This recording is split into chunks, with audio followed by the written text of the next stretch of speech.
Hi, Mark Beatty joining you for my next video on how to encourage a more creative and more innovative organisation.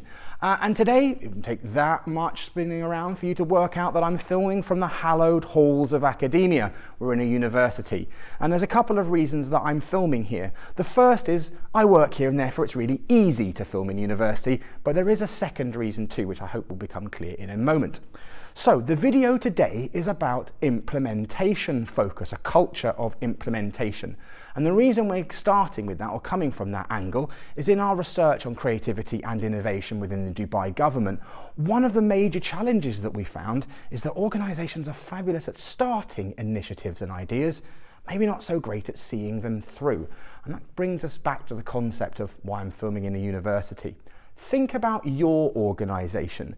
Is it more creativity and exploration focused, or probably much more likely, more innovation, application focused, getting things done, the implementation zone?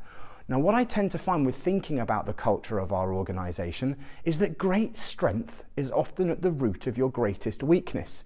So if your organisation is very creativity focused, say an R&D type background, well, your great strength is the ideas, the thinking, the curiosity. Your great weakness often tends to be the actual implementation. So your learning point is, yes, it's fun coming up with novel concepts and different ways of doing things. Make sure you see it through to a valuable innovation.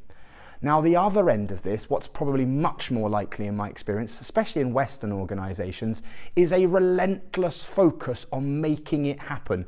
JFDI, for those of you in the know, I'll look that one up later, where there's a massive focus on making it happen, rushing at stuff really quickly, action, action, action, snappy, snappy. Now, one of the greatest strengths of this, of course, is that our ideas rapidly come to fruition, but there is a great potential weakness that comes here too. In our rush to implement, to make things happen quickly, we often skip over maybe better quality thinking. We rush to make things happen, and as a result, we make all sorts of problems for ourselves later on because we could have just thought it through just a little bit more. So here are 3 key questions that you might like to ask to make sure your implementation is as focused and successful as possible. Question number 1.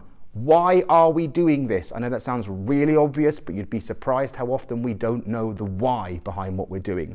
Number 2, another obvious question, is this really the best way to do this? Don't leave it right towards the end of the process when you're about to apply all of your different ideas and your plan. Make time at the beginning to think things through and explore the different options. It might feel like a waste of time. It usually brings much greater benefits in the long run. And the third key question, what happens if we rush at this too fast? What might be some of the risks? So there's no simple catch-all idea that comes out of this video. There's no one thing. It actually comes down to your organisation. If you're creativity focused, don't get stuck there. Make sure things happen. If you're implementation focused, make the time to think. Those subtle tweaks to your everyday behaviours and your everyday way of working, I hope will help to make your organisation more creative and more innovative.